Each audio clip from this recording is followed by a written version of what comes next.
केशव नगर राज्य के एक छोटे से गांव में हरिराम नाम का एक सीधा साधा मेहनती और ईमानदार किसान अपनी पत्नी के साथ खेत में बैठा हुआ था।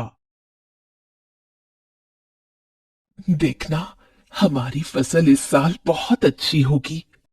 हाँ, क्योंकि मेरी मेहनत के साथ साथ मेरे खेत की जमीन पर तुम्हारी मेहनत का पसीना भी शामिल है अर्चना।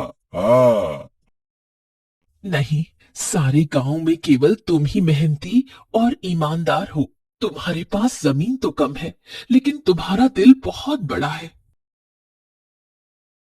कुछ देर बाद दोनों पति पत्नी घर चले गए।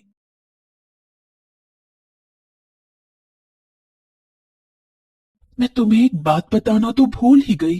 घर में लकड़ियां खत्म हो गई हैं। अरे चिंता मत करो, मैं कल सुबह सबसे पहले जंगल में लकड़ियां काटने के लिए ही चला जाऊंगा। ठीक है ना, ले आऊंगा। चलो अब।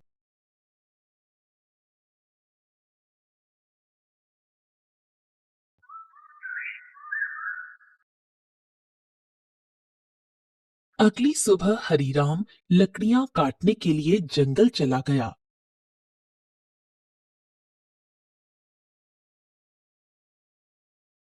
हरीराम एक पेड़ पर कुल्हाड़ी चलाने ही वाला था कि तभी उसने देखा झाड़ियों में एक घायल बंदर करहा रहा था।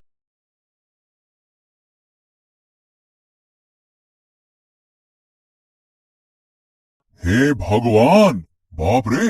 इस बंदर को तो लगता है किसी ने बुरी तरह से घायल कर दिया है। जरूर किसी जंगली जानवर ने इसके ऊपर हमला किया होगा। बताओ भला, बेचारे का हाथ खून से भरा हुआ है। ओहो। हरीराम बंदर के पास बैठा था। काश तू बोल सकता तो बता सकता कि तेरी तकलीफ कहाँ है।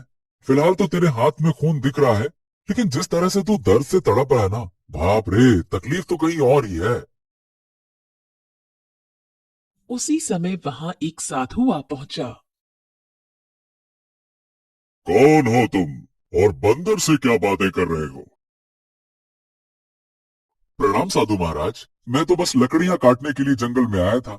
इस घायल बंदर को देखा तो इसके ऊपर तरस आ गया। लगता है किसी जंगली जानवर ने हमला किया है इसके ऊपर। देखिए ना, इसके हाथ से खून बह रहा है। लेकिन जिस तरह ये दर्द से तड़प रहा है, मुझे तो लगता है कि इसे कहीं और ही तकलीफ है।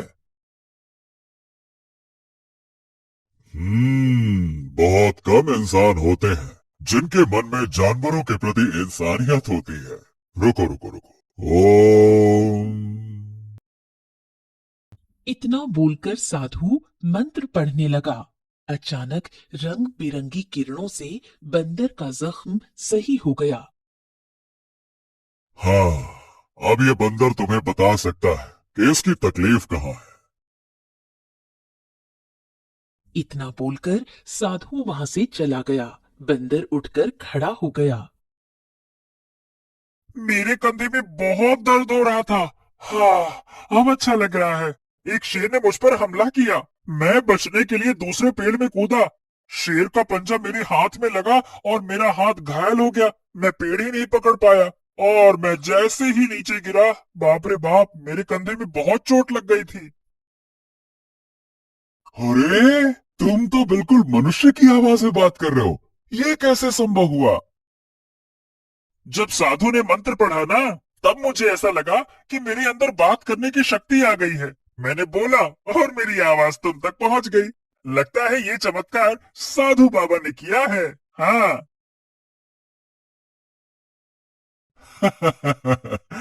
अच्छा ये बताओ, तुम मेरे घर पे चलोगे? ओहो, अब तुमने मेरी जान बचाई है, तो अब तो मैं तुम्हारे साथ ही चिपक गया हूँ। मतलब मैं तुम्हारे साथ ही रहूंगा। और क्योंकि मैं इंसानों की तरह बात करने लगा हूँ, तो मैं बंदरों से अब तो अलग हो गया हूँ ना। क्या करूंगा उन बंदरों के साथ रहकर? अब तुमसे बातें करूंगा जी भर के। चलो, तुम मेरा कोई अलग नाम भी रख सकते हो। बताओ बताओ, मेरा क्या नाम रखोगे? बड़े मजे की बातें करते हो तुम। चलो ठीक है, मैं तुम्हें आज से गोलू कह के पुकारूंगा। क्यों, कैसा नाम है? अच्छा नाम है ना? हाँ, अच्छा नाम है। चलो चलो चलो चलो, घर चलते हैं।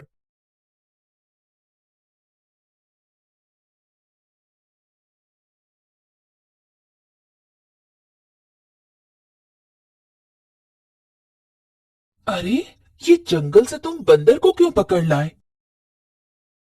हरीराम पूरी घटना अर्चना को बताने लगा। क्या क्या वास्तव में बंदर बात कर सकता है? अरे तुम स्वयं पूछ लो। क- क्या नाम है तुम्हारा? मेरा नाम गोलू है। हरी राम ने मेरी जान बचाई है और अब मैं उसका साथी हूँ। साथी क्या, अब तो मैं तुम्हारे परिवार का हिस्सा हूँ। हाँ। अर्चना आश्चर्य में पड़ गई। समय बीतने लगा। गोलू की मौजूदगी घर में नई जान ले आई थी। धीरे धीरे गोलू अर्चना के काम में हाथ बटाने लगा। गोलू अब हरिराम का सच्चा साथी बन चुका था। एक दिन गोलू हरिराम से बोला। हरी राम, अब मैं भी तुम्हारे साथ खेत में चलूंगा। क्या करूंगा घर में बैठे बैठे, मुझे भी चलना है। अरे गोलू, खेत का काम आसान नहीं होता, बहुत मेहनत लगती है। क्या करोगे तुम वहाँ पे? अरे क्या करूंगा क्या, मैं भी तुम्हारे साथ मेहनत करूंगा। और क्या, क्या मुझे कम मेहनती समझा है क्या? बस डर ये है कि गांव वालों ने तुम्हें बोलते हुए देख लिया ना, तो वो न जाने क्या समझेंगे। अरे पर जब मैंने तुमसे पहली बार बात की थी तो क्या तुम डरे थे क्या, बताओ। देखो गोलू, मैं दुनिया को जानता हूँ। हर कोई मेरे जैसा नहीं होता है जो तुम्हें समझ सके। ओहो, मुझे दुनिया से क्या है लेना देना, मुझे तो तुम्हारे संग है रहना। मेरा मतलब ये है कि मुझे बस तुमसे मतलब है, क्योंकि मैं तुम्हारा साथी हूँ। हाँ। हरिराम मुस्कुराया और अगले दिन गोलू को साथ लेकर खेत चला गया। कुछ ही दिनों में गोलू ने खेती की हर बात सीख ली। अब वो हरिराम का सच्चा मददगार बन गया था।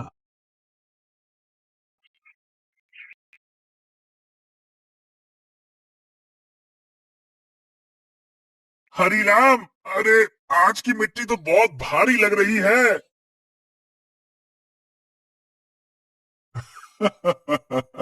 गोलू, अब तो तू पक्का किसान बन गया है।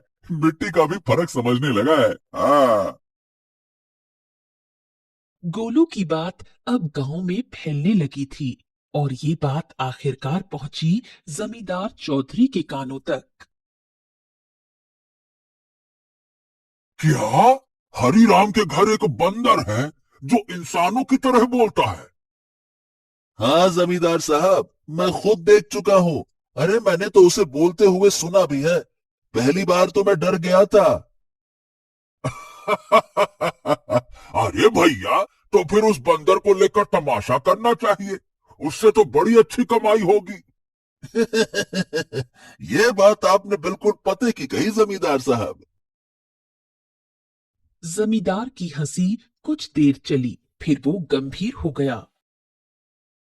हाँ, इस हरी राम की जमीन पर मेरी नजर बहुत समय से है। बाकी सब तो मेरे कर्जदार बन चुके हैं, पर ये ससुरा हरी राम, ये कभी झुका ही नहीं। उसकी जमीन बहुत उपजाऊ है जमींदार, बंजर में भी फसल उग जाती है। अरे इसमें मिट्टी का कोई खेल नहीं है भीमा। उसकी किस्मत और सितारे बुलंद है, पर जिस दिन वो सितारे गिरेंगे ना, उसी दिन ये खेत मेरा होगा और हरी राम मेरे कदमों में होगा। देख लेना तुम।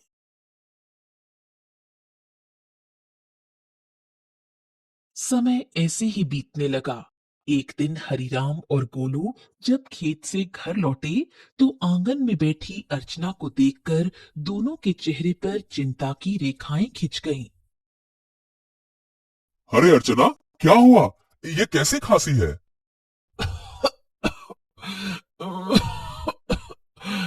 कुछ दिनों से खांसी हो रही है।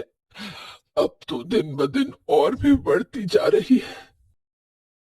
हरी राम, इसे नजरअंदाज मत करो। किसी अच्छे वैद्य को तुरंत बुलाना चाहिए। हरिराम ने देर न करते हुए गांव के एक अनुभवी वैद्य को बुला लिया। वैद्य ने अर्चना को ध्यान से देखा